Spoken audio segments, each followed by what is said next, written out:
Hello, magandang umaga po sa inyo lahat. Ako pala si Crown Ambassador Stack Sabiliano. Nandito po ako ngayon sa loob ng isang private jet ng DXN. Tandang-tanda ko pa nung taong 2000, Abril po yun, no?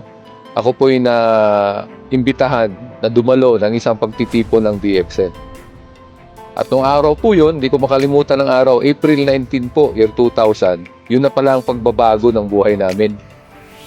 Kasi nung taong yon 2000, ako po'y 30 years old. At that time, mga anak ko, paliliit pa, 5 years old, saka 6 years old yung panganay. Ang asawa ko po, kasama ko rin sa trabaho, talagang kami po'y nagsusumikap para mabigyan ng magandang kinabukasan yung mga anak namin. At dahil sa pagsisikap namin, kami po'y nakapagtrabaho sa isang napakalaking pharmaceutical company. Pero kahit malaki na po yung pharmaceutical company na pinagtatrabahuan namin, kinakapos pa rin po kami sa aming mga pangangailangan. Nung nakita ko po yung DXN, unang-unang naisip ko, sabi ko, parang ito na yung pagkakataon para mabigyan ko ng magandang kinabukasan yung pamilya ko. Ginawa ko lang po, no, yung mga sinabi sa amin na mayroon kaming DXN products at kailangan namin ipamahagi po ito, no, sa mga kakilala namin. At habang pinapamahagi namin sa mga kakilala namin yung DXN products, nagugustuhan din nila yung aming mga produkto dito sa DXN. Kasi hindi lang dahil sila ay masasarap, tulad ng kape po natin, maganda rin yung kanilang experience doon sa produkto. Habang ginagawa namin itong trabahong, itong negosyong DXN, patuloy po kami sa trabaho namin. So, pinagsabay po namin. At after 4 years po sa pagdi-DXN, nakapagpatayo po kami ng sarili naming bahay at nakapagpabili po kami ng sarili naming sasakyan. At yung pangarap po naming magkabakasyon doon sa Amerika kasama anak namin, natupad po, no, in 4 years. Lahat po yun natupad. At nung 4 years na yun, habang ginagawa ko yung DXN, kasabay doon sa aking trabaho, yun na pala yung pagkakataon na mag-resign na ako sa trabaho ko at mag full-time dito sa DXN. So, fast forward po. Noong November 15, 2015, after 15 years po, nakamit po namin yung posisyon na Crown Ambassador. So, noong Crown Ambassador kami ng asawa ko, itong pin po ito, doon nakalagay pong pin dito sa aking gilid. Habang nilalagay po ni Dr. Lim yung pin, mayroon siyang binulong sa akin. Noong una, hindi ko narinig. Sabi ko, Dr. Lim, I cannot hear you. Inulit niya po yung sinabi niya. Ito po yung sinabi niya. Hindi ko po makalimutan. Sinabi niya po, congratulations, Mr. Stacks. You are now a free man. Nung binanggit niyang free man,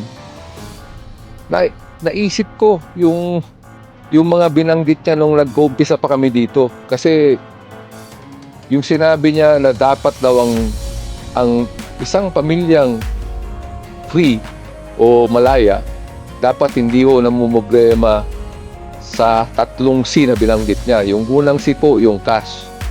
Pangalawa, cars. Pangatlo, condominium. Kasi hindi daw yun pangarap. Basic human rights daw. Yung tatlong yan, dapat daw pag tao ka, mayroon kang sasakyan, mayroon kang bahay, mayroon kang salapi. O yung tatlong C na sinabi niya. Nung nabanggit niya po yun, sabi niya sa akin, free man means, Mr. Stacks, is to achieve the position of Crown Ambassador. Because if you are a Crown Ambassador, the 3 C's, cash, condominiums, and cars, are actually achieved by just achieving the position of Crown Ambassador. Kaya po kayo, nanonood sa amin ngayon dito, sa akin ngayon dito, huwag po kayong huminto hanggang hindi kayo mag-Crown Ambassador. Kasi nakikita ko po, na-experience ko po, pag nagka-Crown Ambassador ka, hindi po nasusukat doon sa sinabi ni Dr. Lim na may pera ka, may cash, may condominium, may cars ka. Pag Crown Ambassador ka kasi, mas malaki yung pagkakataon mong makatulong pa ng mas maraming tao. No, speaking of makatulong po, alam niyo po ba yung number 1 na problema according to United Nations sa buong mundo? ang number one na problema, sabi ng United Nations, ay dapat daw mahinto yung poverty. Mahinto yung kahirapan. Pangalawa, yung hunger. Dapat mahinto yung kagutuman. Pangatlo po, nabanggit doon, dapat mayroon tayong access sa health and wellness. Yung top 3 po na problema ng mundo, alam nyo po dito sa DXN, sagot na po ng DXN yan. Pag ginawa nyo lang ito, at huwag nyo pong hintuan hanggang maging crown ambassador po kayo. Sana po, huwag nyo pong sayangin itong DXN. Sana po, huwag kayong huminto. May mga kaibigan po ako dito na kumita, hindi na po nagsumikap para maging crown ambassador. Nakakalungkot at ako po'y naaawa kasi pareho-pareho lang naman ho tayo ng pagkakataon. Kung ano yung aking pagkakataon maging crown ambassador, ganun din exactly opportunity mo maging crown ambassador. Kaya po, bago ko tapusin yung aking pananalita, wag na wag po kayong hihinto hanggang hindi kayo maging crown ambassador. Mayroong hirap, pero yung sa hirap, habang ginagawa mo yung pagiging crown ambassador mo, nabibuild mo yung karakter mo.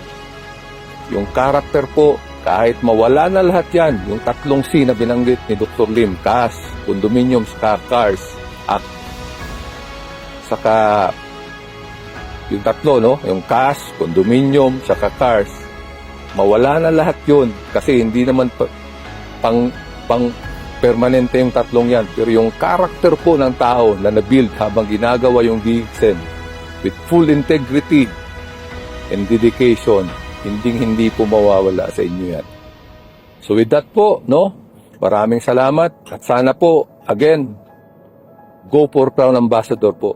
God bless po sa ating lahat at mabuhay po itong DXN. Bye-bye!